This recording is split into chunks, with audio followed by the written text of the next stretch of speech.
घने जंगल की हरियाली के बीच एक विशाल बरगद का पेड़ 4 साथियों का ठिकाना था। कौआ अपनी तीखी नजरों से आसमान का पहरा देता, जबकि चूहा जमीन की दरारों में रास्ता बनाता। कछुआ धीरे धीरे अपनी चाल से घास के बीच आगे बढ़ता और हिरण कान खड़े कर हवा में घुली गंध को भांपता। ये चारों अलग अलग स्वभाव के जीव एक दूसरे की मौजूदगी में सुरक्षित महसूस करते थे। जब धूप तेज होती तो हिरण पेड़ की छाया में लेट जाता और कौआ उसके पास बैठकर सतर्क रहता। चूहा पास की झाड़ियों से बीज लाता और कछुआ पानी के किनारे बैठकर अपनी जगह बनाता। उनके बीच कोई शब्द नहीं थे, बस एक दूसरे की गतिविधियों को समझने का तालमेल था। जब कौआ ऊपर से उड़कर नीचे आता तो हिरण अपना सिर हिलाकर उसका स्वागत करता। वे जानते थे कि इस घने जंगल में एक दूसरे का साथ ही उनकी सबसे बड़ी ताकत है। अचानक जंगल की हवा में एक अजीब सी खामोशी छा गई। हिरण के आने का समय बीत चुका था। कौआ पेड़ की सबसे ऊंची टहनी पर बैठा बार बार अपनी गर्दन घुमाकर चारों दिशाओं में देख रहा था। नीचे चूहा बिल से बाहर निकला। उसने हिरण के पैरों के निशान ढूंढने की कोशिश की, लेकिन जमीन पर घास का एक तिनका भी नहीं हिला था। कछुआ तालाब के किनारे से रेंगते हुए आया। उसकी सांसें तेज थीं। चूहे ने झाड़ियों के बीच दौड़ लगाई। उसने हिरण को पुकारने के लिए तीखी आवाज निकाली, पर जवाब में सिर्फ सूखी पत्तियों के सरसराने की आवाज आई। कौआ आसमान में तेजी से चक्कर काटने लगा। उसने दूर दूर तक नजर दौड़ाई, पर कहीं कोई हलचल नहीं थी। कछुआ एक पत्थर के पास रुक गया। उसने अपनी गर्दन बाहर निकाली और चारों ओर सूंघा। हिरण की गंध हवा से गायब हो चुकी थी। चूहा वापस बरगद के पेड़ के पास लौटा। उसके पैर मिट्टी में धंस रहे थे। कौआ नीचे उतरा और कछुए के पास आकर बैठ गया। तीनों के बीच एक अनकही घबराहट फैल गई। उन्हें हिरण को खोजना ही था, इससे पहले कि अंधेरा और गहरा हो जाए। कौआ जंगल के उत्तरी छोर पर एक घनी झाड़ी के ऊपर से गुजरा। उसकी नजर नीचे जमीन पर पड़ी। हिरण वहां एक मजबूत जाल में उलझा हुआ था। जाल की मोटी रस्सियां उसके पैरों और गर्दन के चारों ओर कसी हुई थीं। हिरण ने खुद को छुड़ाने के लिए जोर लगाया, लेकिन रस्सियां और भी कस गईं। उसके पैर मिट्टी में रगड़ खा रहे थे और वह बार बार जमीन पर गिर रहा था। कौआ तेजी से नीचे उतरा और एक डाल पर बैठ गया। उसने देखा कि हिरण की सांसें तेज हो रही थीं और उसकी आंखों में डर साफ दिख रहा था। जाल की डोरियां इतनी मजबूत थीं कि हिरण की हर कोशिश उसे और अधिक जख्मी कर रही थी। कौआ समझ गया कि अब एक पल भी बर्बाद करना जानलेवा हो सकता है। उसने एक तीखी आवाज निकाली, जो जंगल की खामोशी को चीरती हुई दूर तक गई। कौआ फिर से हवा में ऊपर उठा। उसके पंखों की फड़फड़ाहट तेज थी। वह सीधे उस दिशा में उड़ चला जहां चूहा और कछुआ उसे ढूंढ रहे थे। हिरण ने एक बार फिर जोर से झटके दिए। जाल की गांठें और भी सख्त हो गईं। कौआ हवा में कलाबाजियां खाता हुआ तेजी से आगे बढ़ा। उसे अपने साथियों तक यह संदेश पहुंचाना था कि हिरण मिल गया है, लेकिन वह मौत के बेहद करीब है। जंगल के उस हिस्से में अब केवल हिरण के संघर्ष की आवाजें और रस्सियों के घिसने की चरमराहट सुनाई दे रही थी। कौआ तेजी से नीचे उतरा और चूहे के पास पहुंचा। चूहा बिना एक पल गंवाए कौए की पीठ पर सवार हो गया। कौआ हवा में तीर की तरह उड़ता हुआ वापस उस झाड़ी के पास पहुंचा। चूहा जमीन पर उतरते ही जाल की ओर लपका। उसने अपने पैने दांतों से जाल की पहली डोरी पर प्रहार किया। डोरी के रेशे टूटने की आवाज आई। हिरण ने एक और जोर का झटका दिया, जिससे जाल थोड़ा ढीला हुआ। चूहा अपनी पूरी ताकत से डोरियों को कुतरने लगा। तभी जंगल के रास्ते से सूखी टहनियों के टूटने की आवाज आई। शिकारी पास आ रहा था। चूहे ने अपनी गति और तेज कर दी। उसने जाल के मुख्य हिस्से को काट दिया। हिरण ने एक जोरदार झटका दिया और जाल के बंधन टूट गए। हिरण के पैर मुक्त होते ही वह लड़खड़ाते हुए खड़ा हुआ। शिकारी के कदमों की आहट अब बिल्कुल पास थी। चूहा तेजी से पास की झाड़ियों में छिप गया। हिरण ने एक लंबी छलांग लगाई और घने पेड़ों के पीछे ओझल हो गया। जाल अब जमीन पर बिखरा पड़ा था, खाली और बेकार। शिकारी का गुस्सा जंगल की हवा में घुल गया। उसने अपनी लाठी से झाड़ियों को जोर जोर से पीटा। हिरण के पैरों के निशान धूल में गायब हो चुके थे। शिकारी ने चारों तरफ अपनी नजरें दौड़ाईं। तभी पास की सूखी पत्तियों पर एक धीमी सरसराहट सुनाई दी। शिकारी की नजरें नीचे झुकीं। एक कछुआ धीरे धीरे अपनी चाल से आगे बढ़ रहा था। शिकारी के चेहरे पर एक कुटिल मुस्कान उभरी। उसने अपना हाथ आगे बढ़ाया और कछुए को उसकी कठोर पीठ से पकड़ लिया। कछुआ अपने सिर और पैरों को भीतर खींचने की कोशिश करता रहा। शिकारी ने अपनी कमर से एक थैला निकाला और कछुए को उसके भीतर धकेल दिया। थैले का मुंह कसकर बंद कर दिया गया। शिकारी ने थैले को जोर से झटका दिया और उसे पेड़ की एक निचली टहनी से लटका दिया। कौवा पेड़ की सबसे ऊंची डाल पर बैठा यह सब देख रहा था। शिकारी ने थैले को एक बार फिर थपथपाया और अपनी लाठी उठाकर आगे बढ़ गया। कछुआ थैले के अंदर कैद था। कौवा फड़फड़ाते हुए नीचे आया और चूहे के पास एक पुरानी लकड़ी के लट्ठे पर बैठ गया। दोनों की नजरें उस थैले पर टिकी थीं जो पेड़ से लटका हुआ था। कौवे ने अपनी चोंच से जमीन पर एक घेरा बनाया और फिर शिकारी के जाने की दिशा की ओर इशारा किया। चूहा समझ गया। उसने अपनी मूंछें फड़फड़ाईं और कौवे की ओर देखा। कौवा उड़कर पास की झाड़ियों में गया जहां हिरण सांसें फूलने के कारण थका हुआ खड़ा था। कौवे ने हिरण के कान के पास जाकर अपनी चोंच से हल्के से प्रहार किया और उसे वापस शिकारी के रास्ते की ओर चलने का संकेत दिया। हिरण पहले हिचकिचाया, लेकिन कौवे ने उसे बार बार पीछे मुड़ने के लिए मजबूर किया। हिरण ने अपनी गर्दन हिलाई और कौवे के निर्देशानुसार शिकारी के संभावित मार्ग पर वापस मुड़ गया। चूहा भी उनके पीछे पीछे घास के बीच से रेंगता हुआ आगे बढ़ा। वे एक घनी झाड़ी के पीछे रुक गए। कौवा बार बार पेड़ की डालियों के बीच से शिकारी की स्थिति का जायजा ले रहा था। उसने चूहे को संकेत दिया कि अब समय आ गया है। हिरण को शिकारी के सामने खुद को दिखाना था ताकि शिकारी का ध्यान थैले से हटकर हिरण पर केंद्रित हो जाए। हिरण ने अपनी अगली टांगों को थोड़ा मोड़ा और शिकारी के आने की दिशा में कदम बढ़ाए। कौवे ने एक तीखी आवाज निकाली जो जंगल की शांति को चीर गई। हिरण ने अपनी चाल धीमी की और शिकारी के करीब आने का इंतजार करने लगा। हिरण ने अपनी एक अगली टांग को जमीन पर घसीटना शुरू किया। वह एक कदम आगे बढ़ाता और फिर लड़खड़ाकर रुक जाता। उसकी सांसें तेज थीं और उसकी आंखें शिकारी की हलचल पर टिकी थीं। शिकारी ने पीछे मुड़कर देखा। उसने हिरण को लंगड़ाते हुए और कमजोर अवस्था में चलते देखा। शिकारी की आंखों में चमक दौड़ गई। उसने सोचा कि यह घायल हिरण आसानी से पकड़ा जा सकता है। उसने अपने कंधे पर लटके धनुष को संभाला और थैले की ओर एक नजर डाली। थैला पेड़ की टहनी से लटका हुआ था। शिकारी ने सोचा कि कछुआ कहीं नहीं जाएगा। उसने थैले को वहीं पेड़ के नीचे छोड़ दिया और हिरण की ओर तेजी से कदम बढ़ाए। हिरण ने शिकारी को करीब आते देख अपनी चाल और धीमी कर दी। वह थोड़ा और आगे बढ़ा और फिर झाड़ियों के पीछे ओझल हो गया। शिकारी का लालच अब चरम पर था। उसने दौड़ना शुरू कर दिया।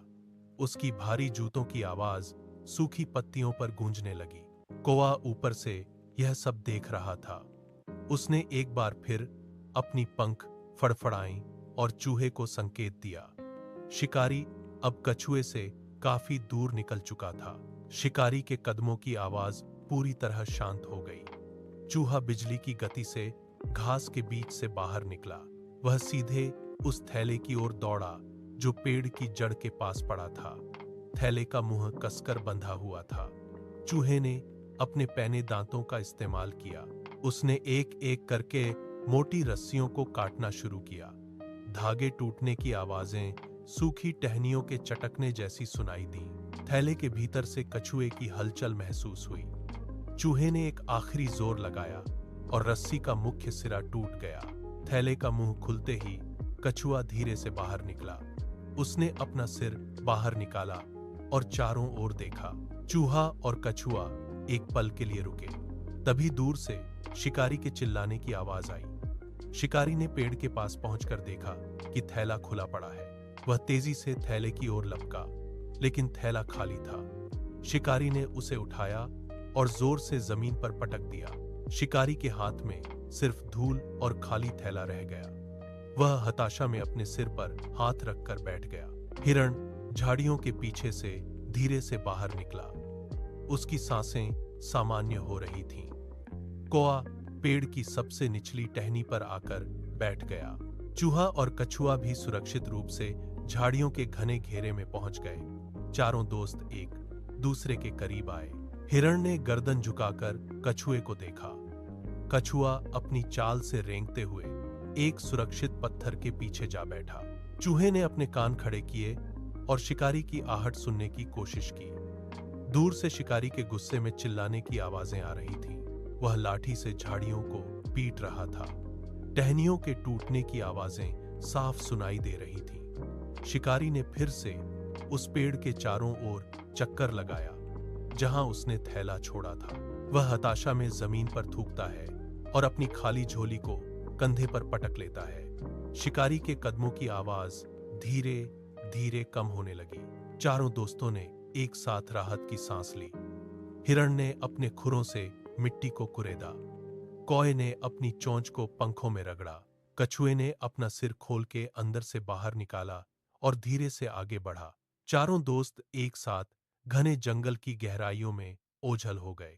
जंगल की हरियाली धीरे धीरे फीकी पड़ने लगी। सूरज की तपिश दिन ब दिन बढ़ती गई। पेड़ के पत्ते पीले होकर जमीन पर गिरने लगे।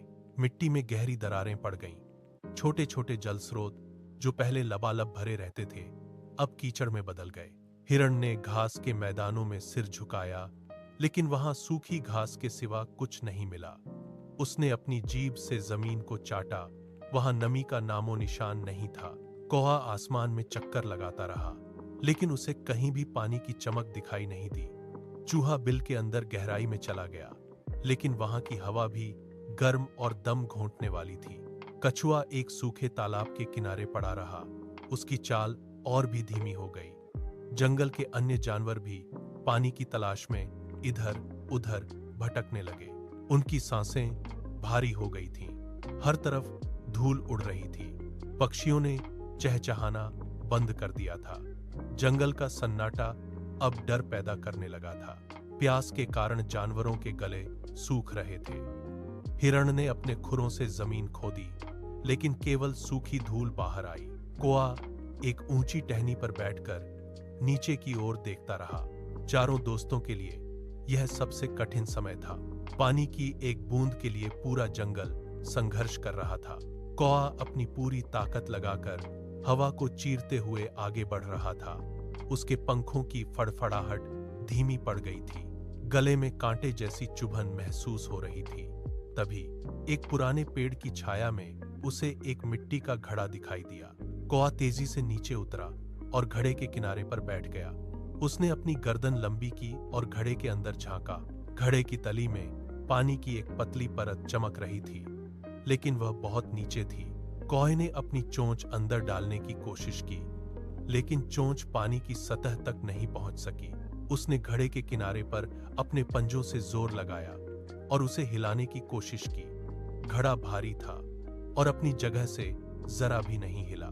कौवा फिर से घड़े के अंदर झांकता है। पानी की सतह स्थिर थी, जैसे उसे चुनौती दे रही हो। प्यास के कारण उसकी आंखें धुंधलाने लगी। वह घड़े के ऊपर ही बैठ गया और तेजी से हाँफने लगा। कौआ घड़े के पास ही स्थिर बैठा रहा। उसकी नजरें जमीन पर बिखरे छोटे कंकड़ों पर टिकी थीं। उसने एक कंकड़ को अपनी चोंच में दबाया और घड़े के भीतर गिरा दिया। पानी में एक हल्की सी छपाक हुई और एक छोटी लहर उठी। कौआ फिर उड़ा और पास की सूखी जमीन से दूसरा कंकड़ उठाकर लाया। उसने उसे घड़े में डाला। पानी की सतह अब कुछ मिलीमीटर ऊपर आ गई थी। कौआ बिना थके बार बार यही काम करने लगा। वह कंकड़ चुनता, उड़कर घड़े तक आता और उन्हें अंदर गिराता। घड़े के अंदर कंकड़ों का ढेर धीरे धीरे बढ़ने लगा। पानी की सतह अब घड़े के ऊपरी हिस्से के करीब पहुंचने लगी थी। कौआ अब और भी तेजी से कंकड़ लाने लगा। उसके पंखों की गति बढ़ गई थी। उसने आखिरी कंकड़ घड़े में गिराया और पानी का स्तर किनारे तक आ गया। कौआ घड़े के किनारे पर झुका और उसने अपनी चोंच पानी में डुबो दी। ठंडे पानी की बूंदें उसके गले से नीचे उतरने लगी। प्यास की जलन धीरे धीरे शांत होने लगी। उसने बार बार चोंच पानी में डाली और तृप्त होकर घड़े के ऊपर बैठ गया। कौए ने एक लंबी सांस ली और अपने पंखों को फड़फड़ाया। उसकी मेहनत का फल उसे मिल चुका था। वह अब पहले से कहीं अधिक ऊर्जावान महसूस कर रहा था। कौआ अभी घड़े के पास से उड़ ही रहा था कि उसकी नजरें दूर एक खुले मैदान पर टिकी। वहां कबूतरों का एक बड़ा झुंड जमीन पर उतर रहा था। कबूतरों के पंखों की फड़फड़ाहट से हवा में धूल उड़ने लगी। जमीन पर बिखरे हुए अनाज के दाने चमक रहे थे। कबूतरों का झुंड दाने की ओर लपका। वे अपनी चोंच से तेजी से दाने चुगने लगे। उनकी गर्दनें लगातार ऊपर नीचे हो रही थीं। तभी अचानक जमीन पर बिछा हुआ एक अदृश्य जाल ऊपर की ओर खिंचा। जाल की डोरियां हवा में लहराईं और कबूतरों के ऊपर गिर गईं। कबूतरों के पंख जाल की जाली में उलझ गए। वे घबराकर फड़फड़ाने लगे। जाल की डोरियां उनके पैरों और पंखों में बुरी तरह फंस गई थीं। कबूतरों का झुंड एक दूसरे से टकराने लगा। वे जाल से बाहर निकलने के लिए अपनी पूरी ताकत लगा रहे थे, लेकिन जाल की मजबूती ने उन्हें जकड़ लिया। जाल के किनारे जमीन पर कस गए थे। कबूतरों की आवाजें तेज हो गईं। वे जाल के भीतर ही एक दूसरे के ऊपर गिर रहे थे। शिकारी का जाल अब पूरी तरह से बंद हो चुका था। कबूतरों का झुंड अब जाल के भीतर कैद था और उनकी उड़ान की हर कोशिश नाकाम हो रही थी। जाल के भीतर कबूतरों की चीखें गूंज उठीं। हर कबूतर अपने पंखों को जोर से फड़फड़ा रहा था, लेकिन जाल की डोरियां और भी कसती जा रही थीं। जाल की गांठें उनके पैरों में चुभ रही थीं। कबूतरों के झुंड में अफरा तफरी मच गई। वे एक दूसरे के ऊपर गिर रहे थे।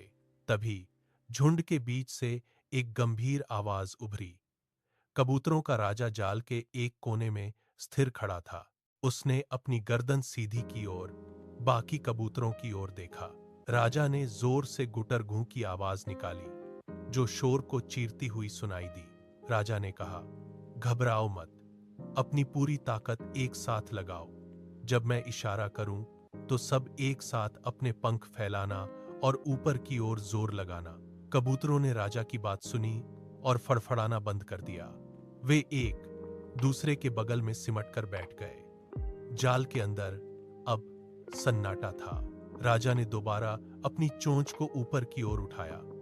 उसने अपने पंखों को फैलाया और एक जोरदार झटके के साथ हवा में दबाव बनाया। बाकी कबूतरों ने भी एक साथ अपने पंखों को जोर से नीचे की तरफ मारा। जाल की डोरियां तन गईं। वे अब एक इकाई की तरह काम करने के लिए तैयार थे। राजा की आवाज के साथ ही सैकड़ों पंखों की गड़गड़ाहट एक साथ सुनाई दी। जाल के भीतर मौजूद हर कबूतर ने अपनी पूरी शक्ति अपने पंखों में झोंक दी। जमीन पर बिछा हुआ जाल अचानक तन गया और हवा में ऊपर की ओर खींचने लगा। कबूतरों के पंखों का दबाव इतना अधिक था कि जाल की भारी डोरियां भी उनके साथ हवा में उठने लगी। जमीन की धूल उड़कर चारों ओर फैल गई। जाल के किनारे जो पहले जमीन में ढंसे हुए थे, वे अब हवा में लहरा रहे थे। कबूतरों का झुंड एक विशाल पक्षी की तरह आसमान की ओर बढ़ने लगा। वे जाल को अपने साथ लेकर ऊपर उठ रहे थे। शिकारी, जो कुछ ही दूरी पर खड़ा था, यह दृश्य देखकर अपनी जगह पर जम गया। उसके हाथ से पकड़ने वाली रस्सी छूट गई। उसकी आंखें फटी की फटी रह गईं। वह अपना सिर उठाकर ऊपर देखने लगा, जहां कबूतरों का झुंड जाल को हवा में लिए तेजी से आगे बढ़ रहा था। जाल की डोरियां आसमान की नीली पृष्ठभूमि के खिलाफ साफ दिखाई दे रही थीं। कबूतरों ने अपनी उड़ान की गति को और तेज कर दिया। वे अब पेड़ों की ऊंचाई से भी ऊपर निकल चुके थे। शिकारी ने दौड़ने की कोशिश की, लेकिन कबूतरों की उड़ान की गति बहुत तेज थी। वह केवल उनके पीछे भागता रहा, जबकि जाल धीरे धीरे उसकी पहुंच से दूर होता गया।